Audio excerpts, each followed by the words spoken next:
A história começa quando uma amiga, a Margarida Mendes Silva, que faz parte de uma associação que é Cultura e Risco, organiza o Abril no Feminino e me propõe fazer uma exposição aqui no Chiado, propõe a coleção AA, ou seja, a coleção AA é Ana e António, ou António e Ana.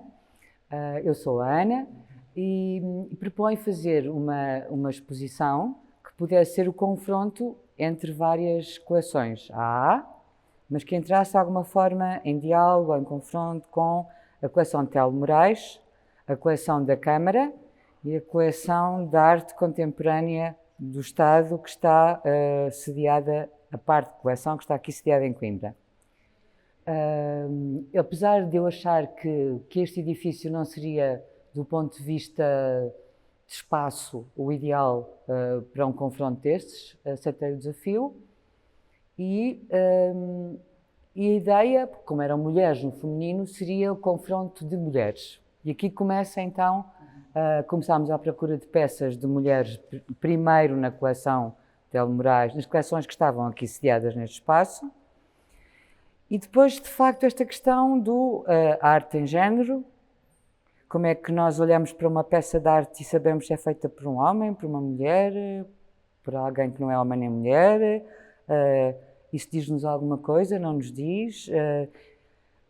E daqui, não é daqui, deste conjunto de interrogações, as respostas eram sempre mais interrogações. Sim, cada artista é único na forma de olhar, de se expressar, de trabalhar, tem um cimento enorme por trás dele de uma discursividade, de um trabalho, de um pensamento, que depois tenta expressar através da sua obra e depois chegar, no fundo, a esta questão de que o que cada um de nós vê, o que cada um de nós sente e o que os artistas em particular conseguem construir, fazer, desenhar, filmar, olhar, fotografar, são coisas tão diferenciadas, tão únicas, que também a nossa forma de olhar, cada um de nós, com a nossa história, com a nossa identidade, com a nossa cultura, com tudo isso olhamos e o nosso olhar vagueia. Ou seja, vagueia o do artista e vagueia o nosso, e é um pouco também o olhar oblíquo que o Jacinto Lajeira fala muito neste último ensaio que ele fez, que é o que é que nós captamos de uma peça. O nosso olhar, ou quando nós estamos a olhar para uma cena na rua, ou quando nós fixamos alguma coisa, o que é que nós olhamos? O que é que nós vemos? É um olhar oblíquo, é um olhar que não capta a coisa em si, capta muitas, ou pode captar muitas. Não é?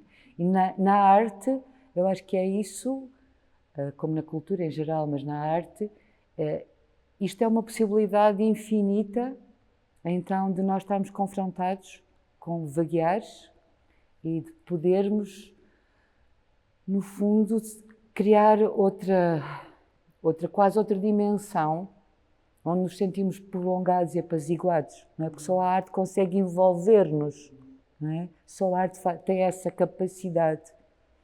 Então, a partir daqui, achamos importante criar, no fundo, uma exposição, é quase como um arquipélago, em que temos ilhas diferentes, mas tentamos criar, não uma narrativa, que eu acho que aqui não há uma narrativa, há múltiplas possíveis, não é? Procuramos criar algumas ligações, mas também esperando que quem vê possa criar as suas, diferenciadas.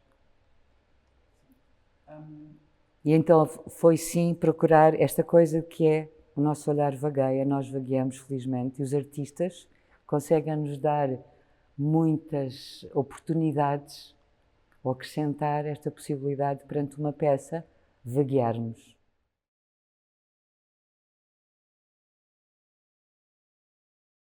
Nós partimos de alguma coisa que é socialmente e culturalmente sabemos que existe, que é uma discriminação secular, não é? Das mulheres na arte.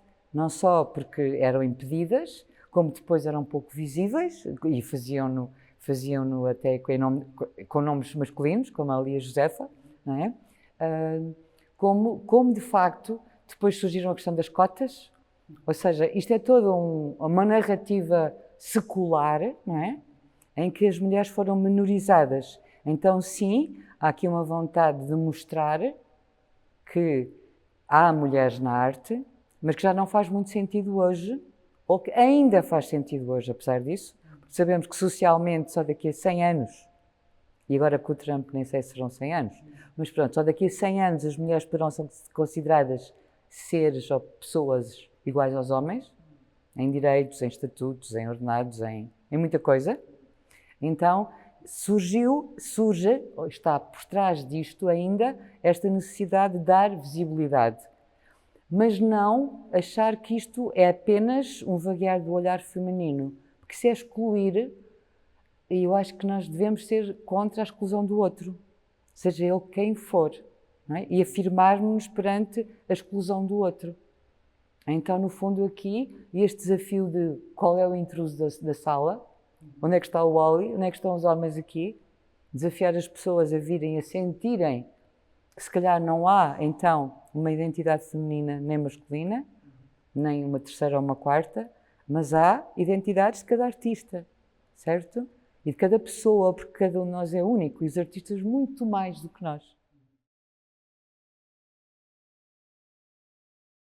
A arte não tem género.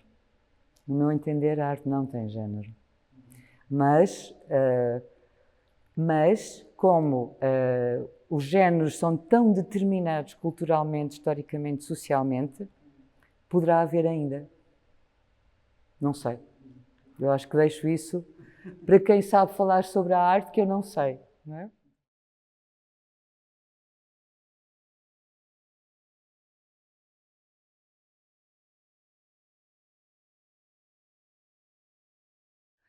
Então, eu acho que mais uma vez, se calhar foi um bocadinho ir ao encontro do vaguear do olhar, ver quais eram as peças primeiro das coleções que existiam que nos envolviam, que nos provocavam de alguma maneira, como lá em cima a Sara Afonso, a Mili Possou, aquelas meninas pueris, e tentar depois encontrar um contraponto que fizesse quase um diálogo com isso, não é?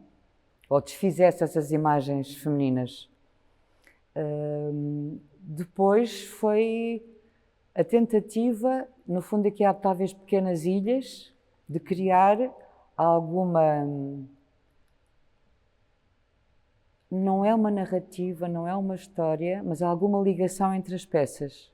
Então ali temos o dentro e o fora, o dentro de mim da Helena Almeida, a pele do corpo, a pele desnuda, a coluna vertebral, a mulher toda tapada, o tirar a pele da Cecília Costa. Portanto, há aqui toda a Peggy Guggenheim que olha para estas mulheres com aquele ar ainda angustiado. Começámos por aí, foi aqui que começou a nascer, foi ali nesta pele dentro e fora, no que temos e no que mostramos, o que não mostramos, o que refletimos, o que carregamos. Carregamos aqui a casa, carregamos o mundo na cabeça, e acho que isto ainda é uma coisa muito feminina, temos o mundo em cima. Depois esta questão que é tão presente na arte contemporânea do tempo e do espaço, contar ou permitir que as peças dialogassem sobre a forma como ocupam o espaço, como procuram estar suspensas no tempo, que é o caso das irmãs Wilson, como life balance, como é que elas conseguem fixar um tempo e depois nós retomamos ou não a esse tempo, ou retomamos ao nosso tempo, ou seja, criar algumas narrativas mais específicas, e assim foi nascendo a exposição. É evidente que quando entramos numa sala como esta, com três colunas, depois a questão de ter que ensaiar o que é que resulta, o que é que não resulta, um bocadinho quase só de cabeça, eu não sou curadora, não foi fácil, certo? Porque às vezes quando desembrulhamos a peça e colocamos no espaço, ela transfigura-se. Como aconteceu com aquela Patrícia Garrido, que de repente cresceu. E agora ninguém a tira dali, porque está quase colada.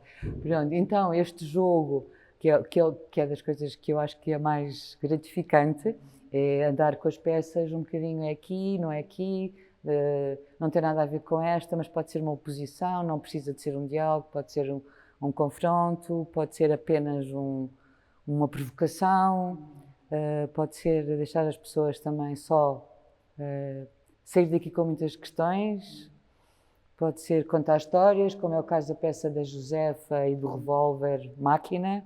Máquina pode ser um revólver, e assim foi aparecendo, sempre com muitas inseguranças da minha parte, porque eu achava que não ia conseguir, confesso. Mas depois, de facto, para já a equipa que a Câmara aqui tem, quer a Joana, quer as duas pessoas que montam, quer o outro A, que ia validando ou não as peças e as escolhas, foram, sem isso, sem este trabalho de equipa e com a Margarida Mendes Silva também, era impossível ter, porque é evidente que eu sinto muito insegura porque não tenho qualquer experiência em curadoria. Não tenho a linguagem da arte, nem tenho a linguagem de falar sobre a arte.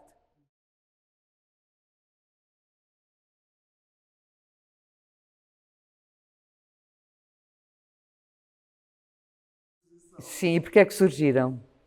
Surgiram exatamente porque se começarmos a pensar nesta questão, quando olhamos para uma obra, eu sei se interessa-me se é homem ou se é mulher, não me interessa.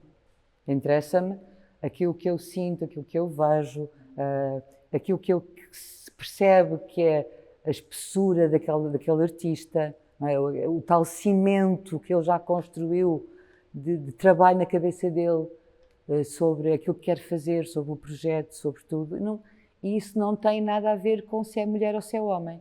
Depois tem a ver, porque de facto o que é ser homem ou ser mulher, nós somos culturalmente, historicamente determinados por muitas questões, certo? E portanto, se calhar essa questão ainda pode surgir, não surgindo, depois não aparecendo, não é? E por isso é que eu acabo com oxalá daqui a uns anos essa questão nem sequer seja passível de ser colocada, porque o que vai interessar é a singularidade de cada pessoa.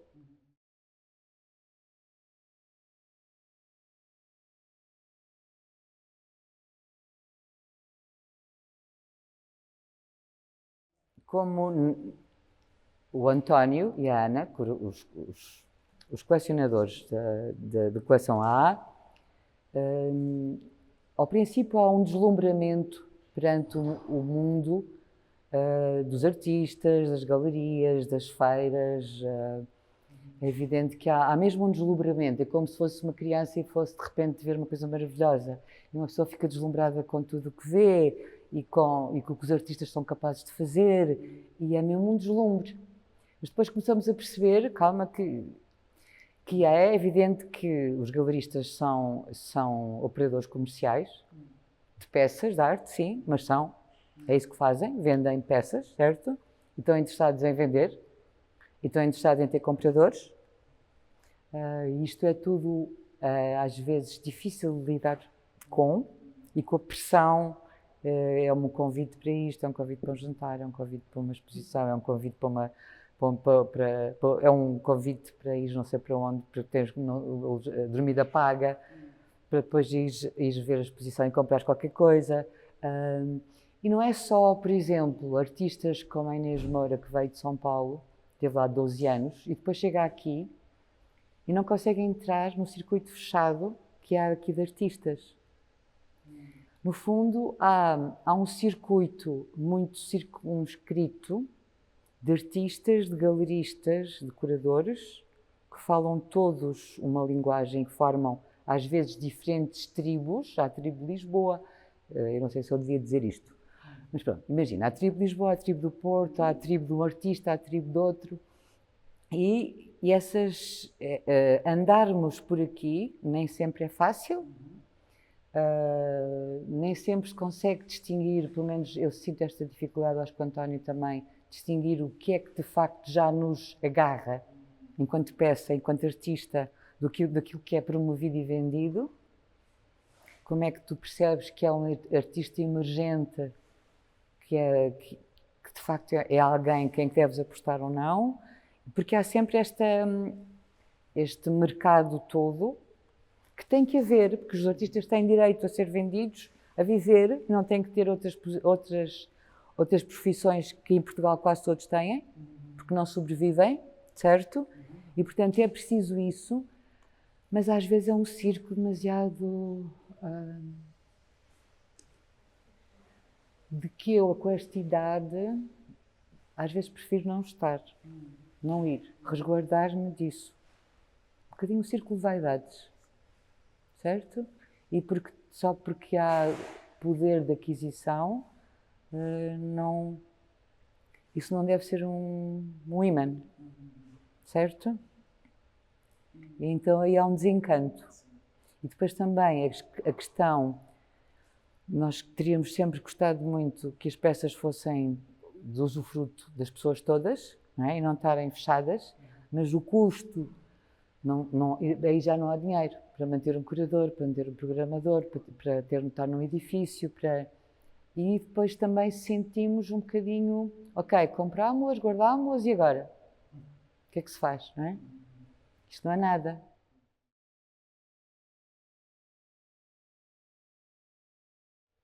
Isso é uma questão muito curiosa, porque nós quando começámos sabíamos muito pouco de artistas, muito pouco de... Era muito por uma subjetividade de sermos ambos agarrados por uma peça.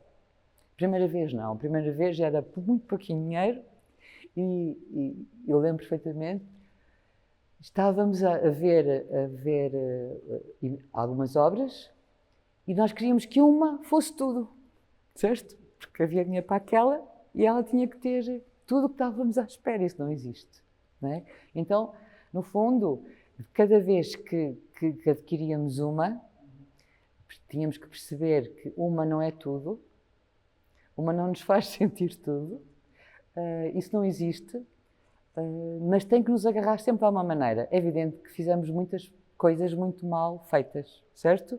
Até tinha a ver com o estado do humor. Imagina, estávamos super felizes, era um dia, era uma cidade linda, estávamos super contentes e por que não esta? Né? E depois zumba. Claramente não fomos enganados por nós próprios, certo? Mas isso é alguma coisa com que temos que lidar.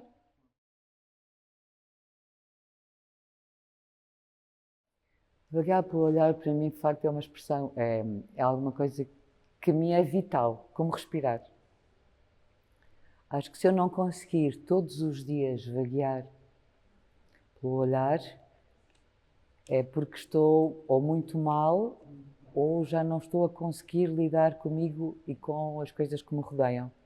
Acho que é vital. É vital quando vejo o céu, é vital quando vejo o mar, é vital quando vejo as pessoas, quando olho para a expressão delas, para a cara delas, para aquilo que eu vejo, para aquilo que eu antevejo, para aquilo que eu adivinho. Então, é uma coisa que de facto é vital, este vaguear.